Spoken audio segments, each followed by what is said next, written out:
Hi, howdy, and hello. My name is Cole McCormack. I'm the writer, director, VFX supervisor, editor, composer.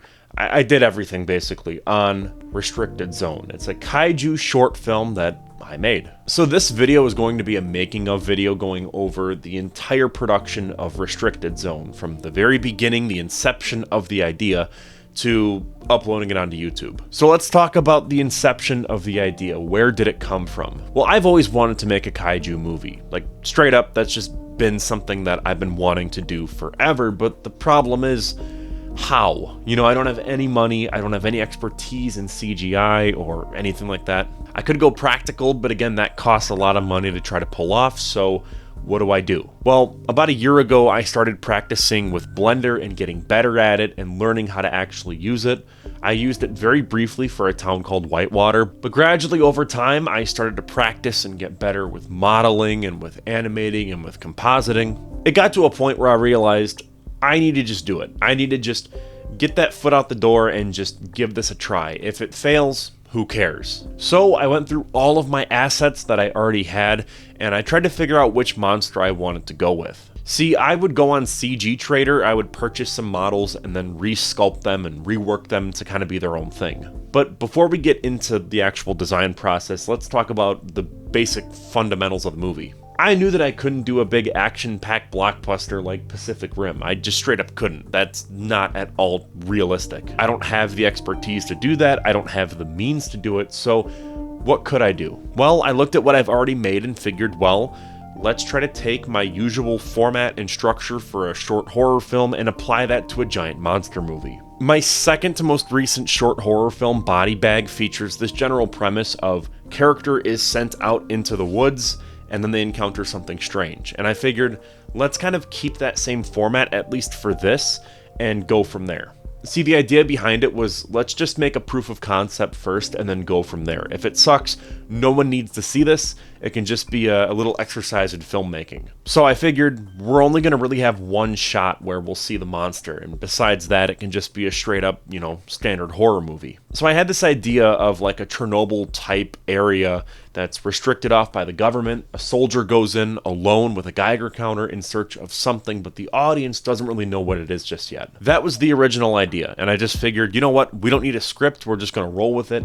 So I called up my buddy Jesse, who has a lot of military gear. He got all suited up, came over to my house, and we filmed what we needed to film. So I knew that I needed an egg, and I knew that I needed a Geiger counter. These were sort of the two things where I knew, like, okay, I gotta spend money on these. This is where the budget is actually gonna go. I went to Walmart, and I tried looking for like an egg or just something that looked like it would be fitting. And while looking through the clearance aisle, I found this Jurassic Park egg toy thing. I think like little kids like playing with these because I think like this is like a Ryan's Toy Review type of thing. I don't know. All I know is it was like $4, and so I bought it. So we needed an egg for the movie, and I found this Jurassic World Dino Smash and Squish thing. I don't know what the hell it is, but it's the egg part. It actually breaks apart, which is perfect. That's exactly what we need. I don't know what the hell's on the inside, but yeah. I don't know, I might just donate the toy on the inside and just use the egg. When it comes to the Geiger counter, I actually bought an EMF. It's an electromagnetic field reader thingamabob. Never actually used it. It's still in an Amazon box, just in my room. I gotta return it. We didn't end up using the EMF. What we used instead was this SD card reader that I got from my dad for Christmas. He has all these trail cams for hunting, and so he just takes the SD card out of the trail cam, puts it in the reader, and then he can just look at it right there in the woods without needing a computer or anything. So I figured, hey, this thing can have video. Let's put a video on the SD card, put it in the reader, and then we'll just play it out there, and that's what we did. So I came up with this really cool sort of like analog style Geiger counter. I wanted to do something that was like right out of Alien, like something you'd see on the Nostromo. One problem that we did have was that the sun was so ungodly bright, and you couldn't really see the screen when we initially filmed it. I thought about doing screen replacements, and that just felt like it would take way too long and was too difficult for the crunch time period that I was working with. So I ultimately just figured, all right, let's go back to like my yard, my front yard, and film underneath a tree where we have a lot of shade, and then I held up a piece of wood so that we wouldn't get any like reflections in the actual screen, and that's what we used.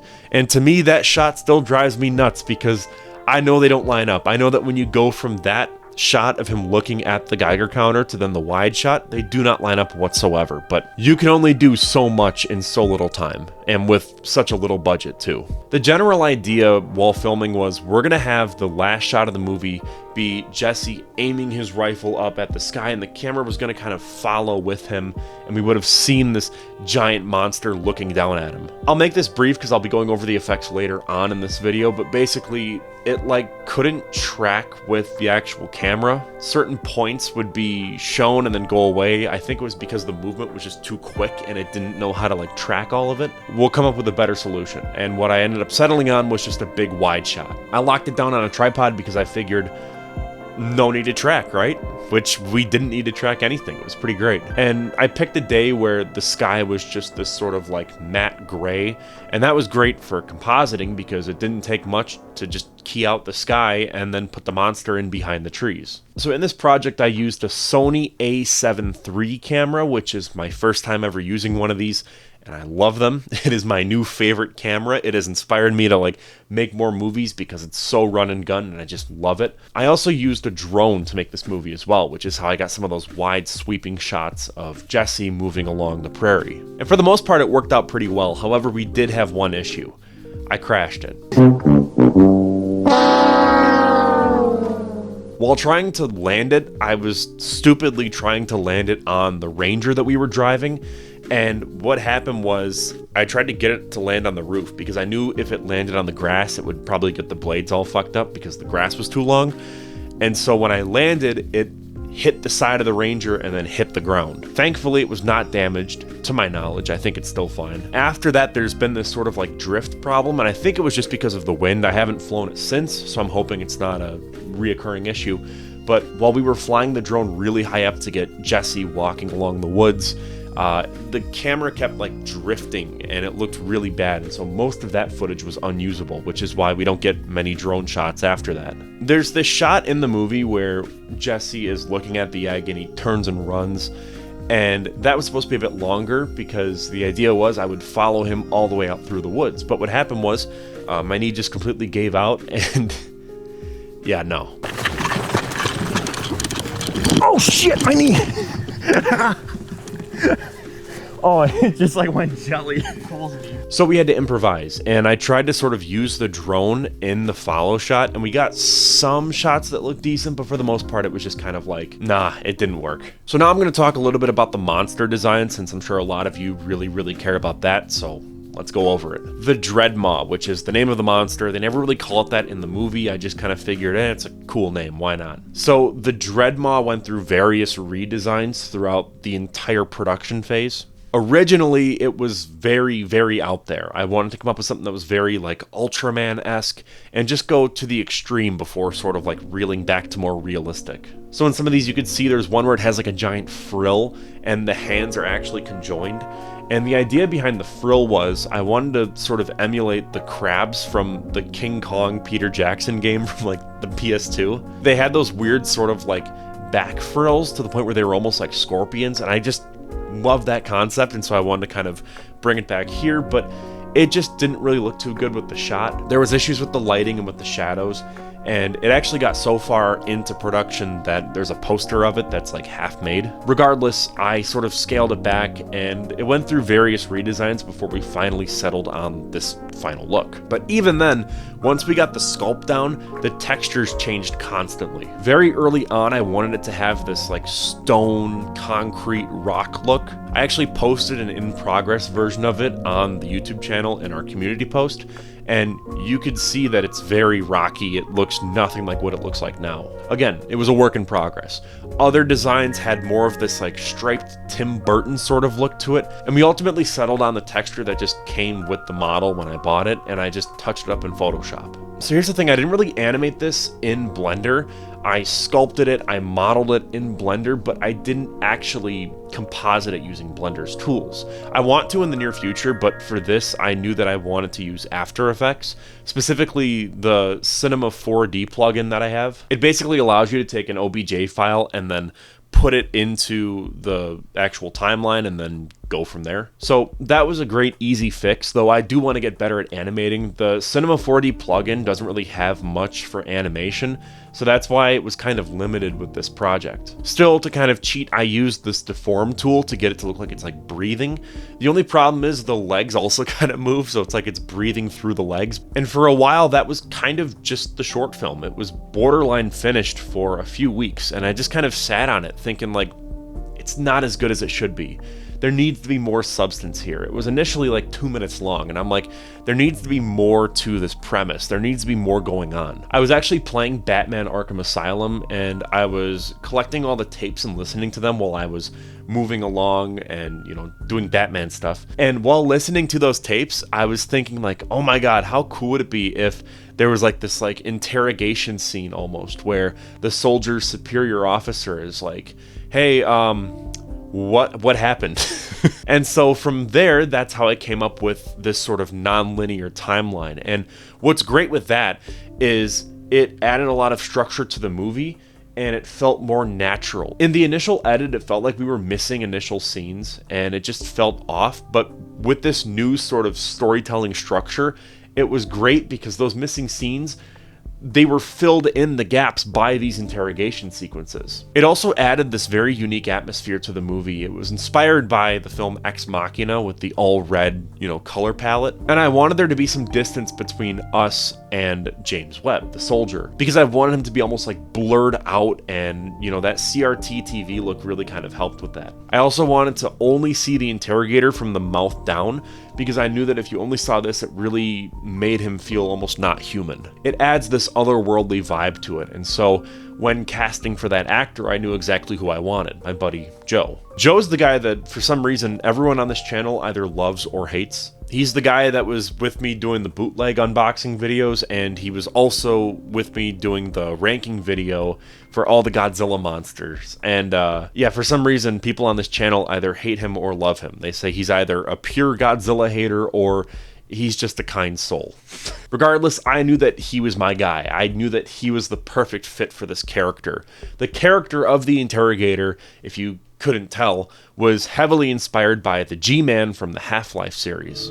The right man in the wrong place can make all the difference in the world. I actually added in the script all these specific pauses that would have been perfectly in character for the G-Man, but I kind of reeled back being like, okay, we gotta make him distinct from the G-Man. We can't just rip him off.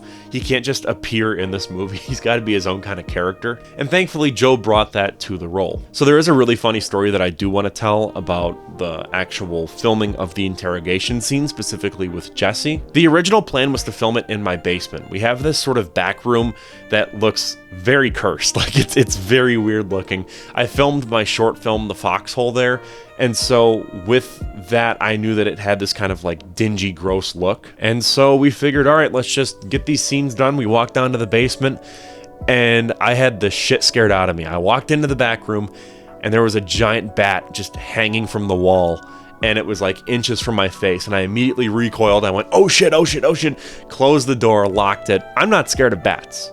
My mom is, and I knew that if it got out that there was a bat down there, she would lose her shit.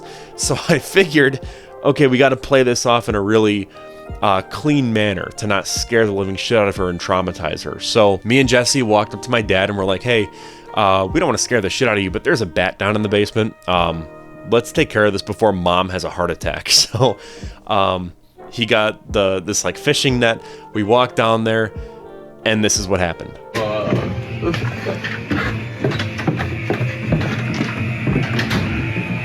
Okay.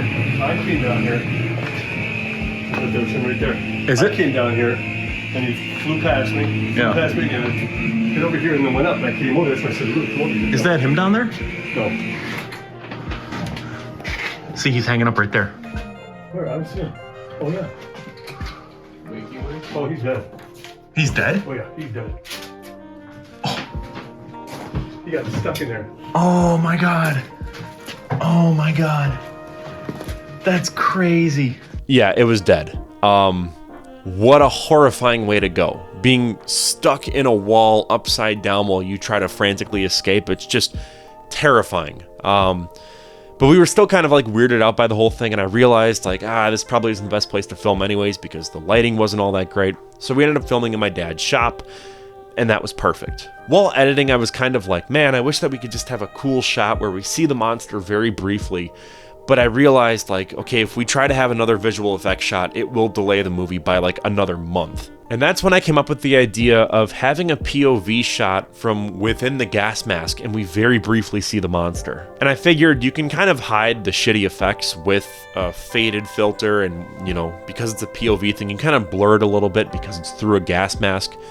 And so I figured, well, let's just do it. Now, I didn't have access to Jesse, so I ended up going through my costume bin and I found a real gas mask that I own from filming The Foxhole. I took all the straps off and then I just put the camera through the gas mask and tried to film some stuff, and it did not work out well. It looked really bad. So what I ended up doing was just taking a picture of the actual gas mask from the inside and then in Photoshop cutting that out, using that as like a mat to put over the actual image.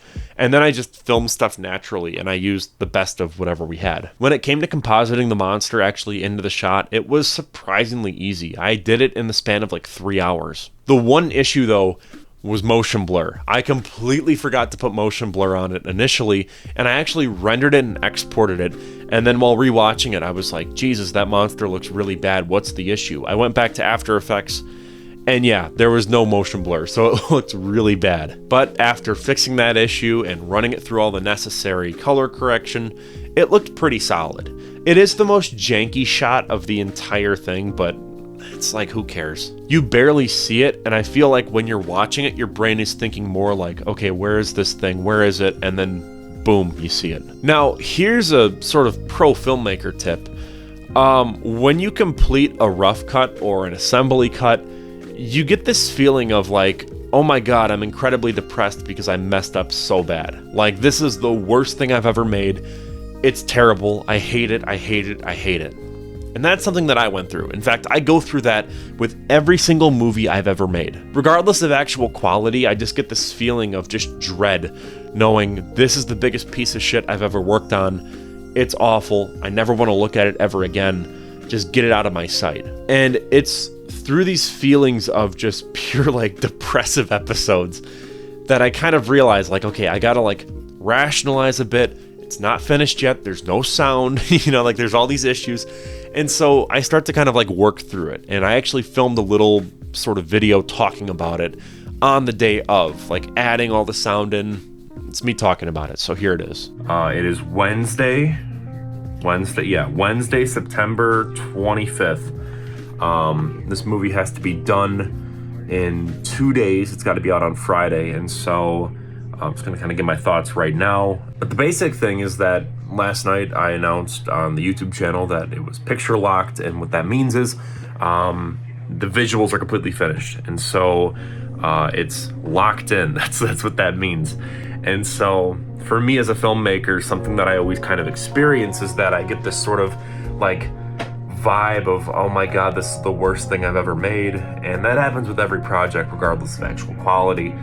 And it's just because you get this vibe of like, oh my god, what am I doing? This is terrible, because it's not finished yet, So right now I'm editing and adding in the sound, adding in the music, the sound design, all that type of stuff. And it's just like, you feel better about it as it goes on. You really do. There's something about this project where it was really rough, and then I added in the little interrogation stuff. It was really, really rough. And then I worked with the sound more and I added in more sound, and then it just got better and better as it went on. So, it's one of those things where patience is key. That's kind of like a lesson that I've learned with this project, especially when you're working with VFX and you're constantly just like rendering stuff. But yeah, right now the biggest lesson I learned is just patience. It takes time, and that's just what you really have to focus in on. With the music now, with the sound design. It's really coming together. There's still some extra shots that I want to get for sure, because I'm thinking more about it, and I'm like, oh my god, this could be cool, this could be really cool. Problem is, of course, is that I'm sick, and so I'm in no condition to film, but we got to get this project done, so who knows. So yeah, that is kind of just where I'm at right now with editing, with production. And you know, if this video's out, it means that the movie was done. So all's well that ends well, I guess, right? The sound design here is something I'm extremely proud of. I do think though, like listening back, I'm like, oh, I wish that I made the footsteps sound bigger, and I wish the roar was better. But again, at a certain point, as a creative, you just have to let go. You have to just release this thing to the masses, or else it will never get made. Because if you don't, then you'll be like, oh, I could fix this. Oh, I could fix this. I could fix this. I could fix this. And then the next thing you know, it's been like 5 months and you haven't done anything. That's partially why my short film Body Bag took so long to actually be released. We filmed that in January and it finally released in April, when it should have been out by January or February. Regardless, I'm still incredibly proud of how this project turned out. The sound design, I still think, is very, very good. I'm kind of a stickler with sound, because the better I get, the more I realize I didn't know what the fuck I was doing with my older projects. And so with this, it was like, oh man, like let's do it. You know, like let's make something really good. Will I do more kaiju projects in the future? Well, I don't want to spoil anything, but there may or may not be kaijus that show up in the Analog Horror series that debuts later this month. After that, who knows? A big sort of like goal that I've thought about doing over the years is crowdfunding for a practical suitmation feature-length film, you know, kaiju project. And that's something that I really want to do, just not right now. I still want to get better as a filmmaker and sort of like, you know, fine-tune everything before I fully commit to something as big as that. Regardless, I just want to say to everyone, thank you so much for the support. I've been sort of updating on the community tab all these different like posts going over the VFX, the music. So if you're curious about my workflow and my creative process, consider subscribing and then looking at all those community posts whenever I update you guys, because trust me, I will be updating all of you. I'll try not to spam though, I promise. I'm Cole McCormack. You're watching Firewind Media, and I just wanted to say thank you so much for watching, and I will see you in the next one.